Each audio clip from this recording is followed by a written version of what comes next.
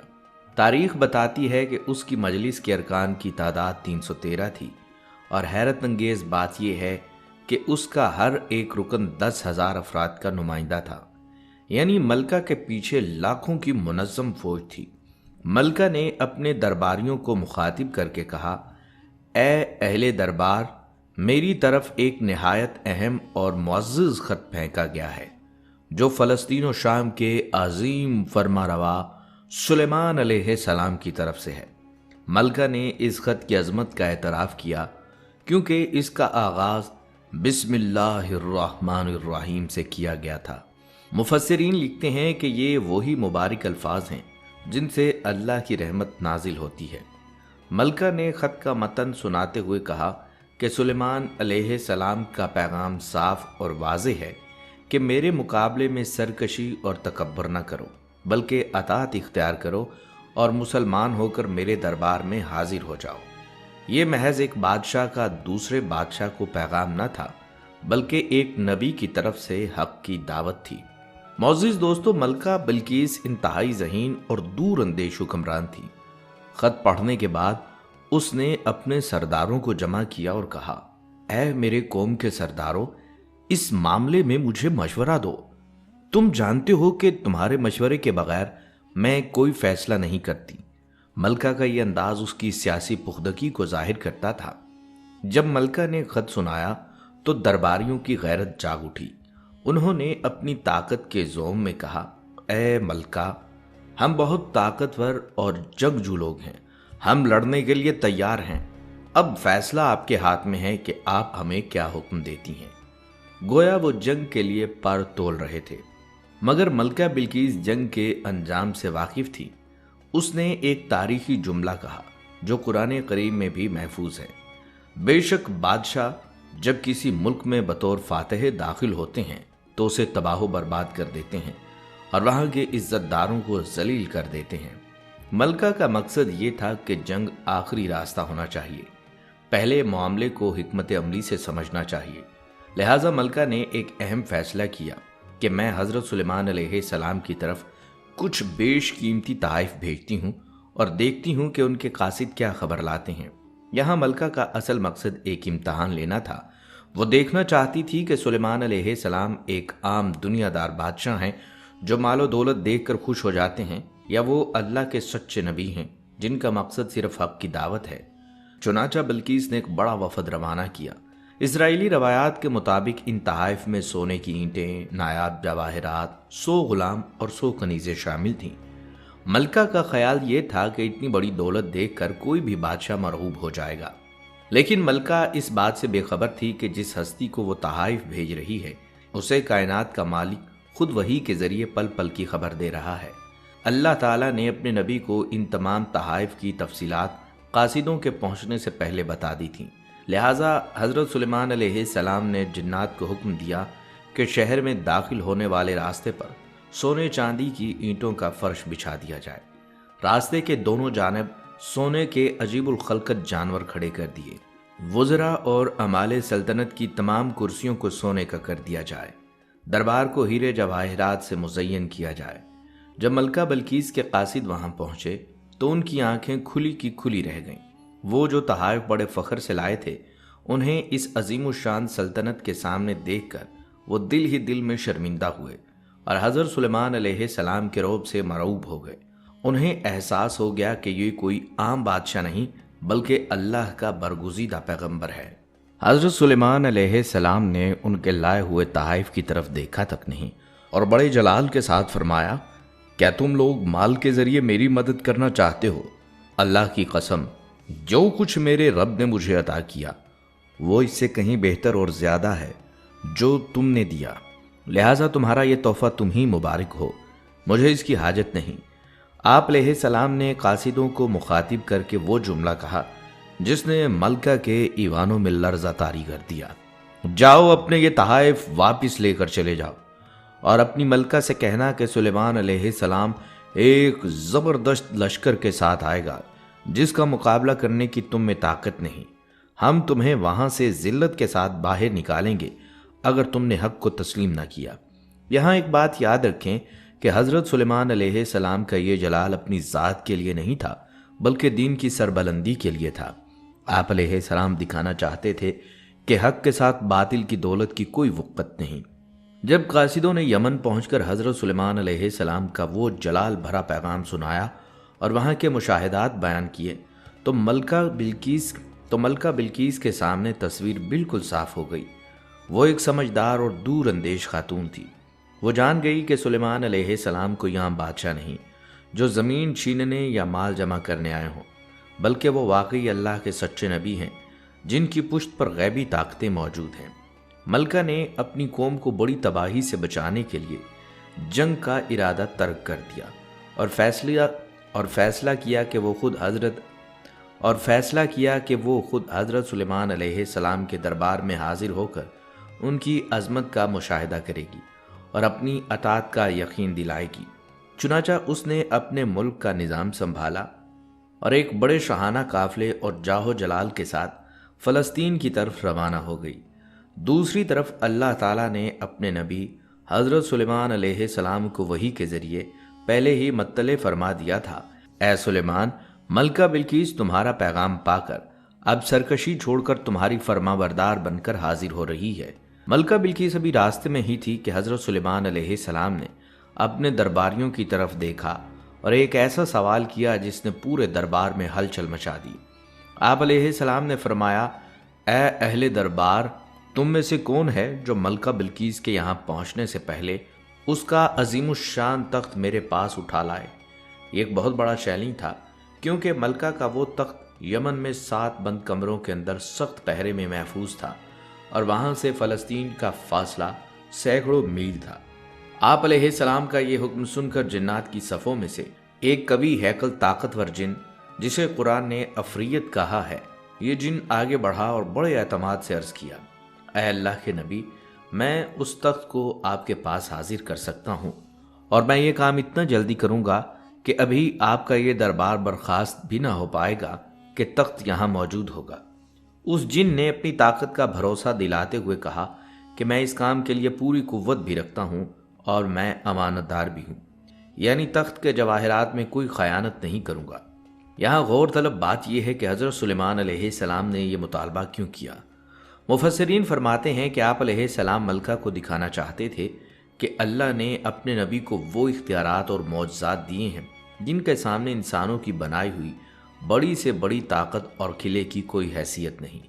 دوستو، جب اس قوی ہیکل جن نے کہا کہ دربار ختم ہونے سے پہلے تک تخت لا سکتا ہوں تو حضرت سلیمان علیہ السلام نے خاموشی اختیار فرمائی، جیسے آپ علیہ السلام اس سے بھی زیادہ تیز رفتار معجزے کا انتظار فرما رہے ہوں۔ اسی دوران دربار میں موجود ایک ایسا شخص اٹھا جس کے پاس کتاب کا علم تھا۔ مفسرین لکھتے ہیں کہ یہ حضرت سلیمان علیہ السلام کے وزیر اور سچے امتی حضرت آصف برقیہ تھے۔ ان کے پاس کوئی جسمانی طاقت یا جنات جیسی ہیبت نہ تھی، بلکہ ان کے پاس کلام اللہ اور اسم اعظم کی طاقت تھی۔ اس مرد مومن نے عرض کیا، اے اللہ کے نبی، میں وہ تخت آپ کے پاس اتنی جلدی لا سکتا ہوں کہ آپ کی آنکھ جھپکنے یعنی پلک مارنے سے پہلے وہ یہاں موجود ہوگا۔ ابھی یہ بات مکمل ہی ہوئی تھی کہ سب نے دیکھا کہ وہ عظیم الشان تخت جو سینکڑوں میل دور یمن کے قلعوں میں بند تھا، حضرت سلیمان علیہ السلام کے سامنے دربار میں رکھا ہوا تھا۔ یہ اللہ کی دی ہوئی وہ کرامت تھی جس نے ثابت کر دیا کہ ایمان اور علم کی طاقت جنات کی جسمانی طاقت سے کہیں زیادہ بڑی ہے۔ سامعین محترم، یہاں رک کر ہمیں اس عظیم ہستی کا ذکر کرنا ہے جس کا نام تاریخ اور علم اور ایمان کی علامت بن گیا۔ حضرت آصف بن برقیہ محض ایک درباری نہیں تھے، بلکہ وہ حضرت سلیمان علیہ السلام کے قریبی رفیق، آپ کے وزیر اعظم، اور سب سے بڑھ کر یہ کہ وہ ایک سچے مومن اور عارف باللہ تھے۔ مفسرین لکھتے ہیں کہ وہ اللہ کے اسم اعظم، وہ خاص نام جسے پکار کر دعا مانگی جائے تو رد نہیں ہوتی، سے واقف تھے۔ ان کا یہ کارنامہ ثابت کرتا ہے کہ اللہ کے ولیوں کو وہ طاقت عطا کی جاتی ہے جو عام انسانی عقل سے بالا تر ہے۔ اکثر مفسرین کا اس بات پر اتفاق ہے کہ وہ اسم اعظم یا حیو یا قیوم تھا۔ اللہ کے اسم اعظم کے 73 حروف میں سے آصف بن برقیہ کے پاس صرف ایک حرف کا علم تھا، مگر اس ایک حرف کی طاقت کا یہ عالم تھا کہ انہوں نے چشم زدن میں مادے کی منتقلی کا وہ کارنامہ انجام دیا جس پر آج کی سائنس بھی حیران و پریشان ہے۔ جہاں آج کی سائنس ٹائم اینڈ سپیس یعنی وقت اور فاصلے کے نظریات میں الجھی ہوئی ہے اور ٹیلی پورٹیشن کو ایک ناممکن خواب سمجھتی ہے، وہیں ہزاروں سال پہلے آصف بن برقیہ نے ثابت کر دیا کہ روحانی طاقت کائنات کے تمام مادی قوانین پر بھاری ہے۔ یہ واقعہ دراصل سائنس کے ان دعووں پر ایک خاموش تنقید ہے جو مادی وسائل کے بغیر کسی چیز کی منتقلی کو تسلیم نہیں کرتی۔ آصف بن برقیہ نے دکھایا کہ جب انسانی روح اللہ کے نام کی طاقت سے جڑ جاتی ہے تو کائنات کی وسعتیں سمٹ جاتی ہیں اور فزکس کے تمام اصول خالق کائنات کے حکم کے سامنے بے بس ہو جاتے ہیں۔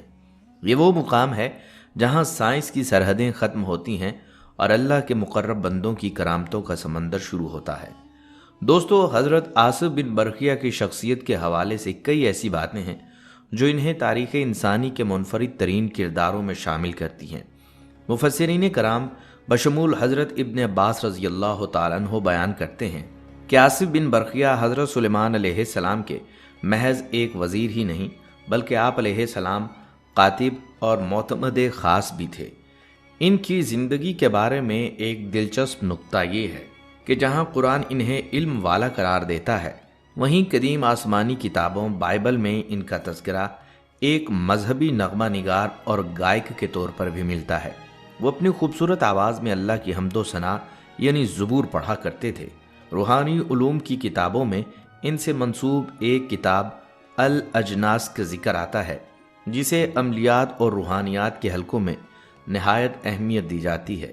آصف بن برقیہ کے مزار مبارک کے بارے میں بھی مختلف روایات ہیں۔ ایک مشہور ترین روایت کے مطابق ان کا مزار موجودہ کرغستان کے شہر اوش میں ایک پہاڑ یعنی سلیمان تاش کے دامن میں واقع ہے جسے آصف بن برقیہ مقبرہ کہا جاتا ہے۔ زائرین کا ماننا ہے کہ انہوں نے وصیت کی تھی کہ انہیں اسی مقدس مقام پر دفن کیا جائے۔ آصف بن برقیہ کی زندگی ہمیں یہ سبق دیتی ہے کہ جب انسان کا علم اور ایمان کامل ہو جاتا ہے تو وہ مادے کی قید سے آزاد ہو کر ایسی فتوحات حاصل کرتا ہے جس کے سامنے جدید سائنس بھی گھٹنے ٹیک دیتی ہے۔ بہرحال دوستو، جب حضرت سلیمان علیہ السلام نے ملکہ بلقیس کا وہ عظیم الشان تخت اپنے سامنے موجود پایا تو آپ علیہ السلام کی زبان مبارک پر غرور یا تکبر کی بجائے اپنے رب کی حمد و ثنا جاری ہو گئی۔ آپ علیہ السلام نے عاجزی کے ساتھ فرمایا، یہ سب میرے رب کا فضل ہے۔ آپ علیہ السلام نے اس معجزے کو اپنا کمال سمجھنے کی بجائے اللہ کی طرف سے ایک امتحان قرار دیا کہ آیا میں اس عظیم نعمت پر شکر ادا کرتا ہوں یا نہ شکری۔ اس کے بعد حضرت سلیمان علیہ السلام نے ملکہ بلقیس کی آمد سے قبل ان کی عقل و دانش کا امتحان لینے کے لیے تخت کے رنگ و روپ میں کچھ رد و بدل کروا دیا۔ جب ملکہ دربار میں حاضر ہوئی تو ان سے پوچھا گیا، کیا تمہارا تخت بھی اسی طرح کا ہے؟ انہوں نے کمال ہوشیاری سے جواب دیا، یہ تو گویا ہو بہو وہی ہے۔ بلقیس کو اپنی سلطنت کی روحانی اور مادی عظمت دکھانے کے لیے آپ علیہ السلام نے ایک ایسی حیرت انگیز عمارت تیار کروائی جس کا فرش شفاف شیشے کا تھا اور اس کے نیچے تیز رفتار پانی میں مچھلیاں تیر رہی تھیں۔ جب بلقیس اس محل میں داخل ہوئیں تو انہوں نے اسے گہرا حوض سمجھا اور پار کروانے کے لیے اپنی پنڈلیاں کھول دیں۔ تب حضرت سلیمان علیہ السلام نے حقیقت واضح کرتے ہوئے فرمایا، یہ پانی نہیں بلکہ شیشے سے جڑا ہوا محل ہے۔ یہ وہ آخری نشان تھا جس نے بلقیس کے دل کو تسخیر کر لیا اور وہ پکار اٹھیں کہ اے میرے رب، میں سلیمان علیہ السلام کے ساتھ رب العالمین پر ایمان لاتی ہوں۔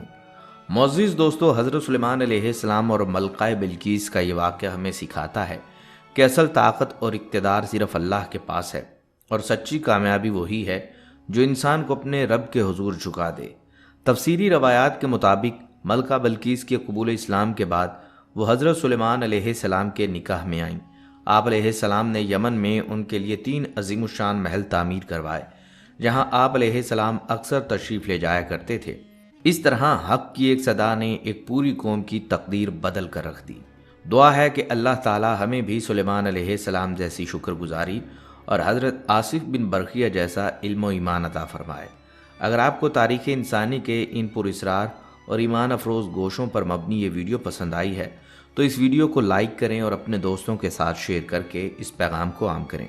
اگر آپ چاہتے ہیں کہ ہم اسی طرح کے مستند تاریخی واقعات اور انبیاء کرام کی زندگی کے سنہری پہلو آپ کے سامنے لاتے رہیں تو ہمارے چینل کو سبسکرائب کرنا اور بیل آئیکن کو دبانا نہ بھولیں تاکہ ہماری ہر نئی آنے والی ویڈیو آپ تک سب سے پہلے پہنچ سکے۔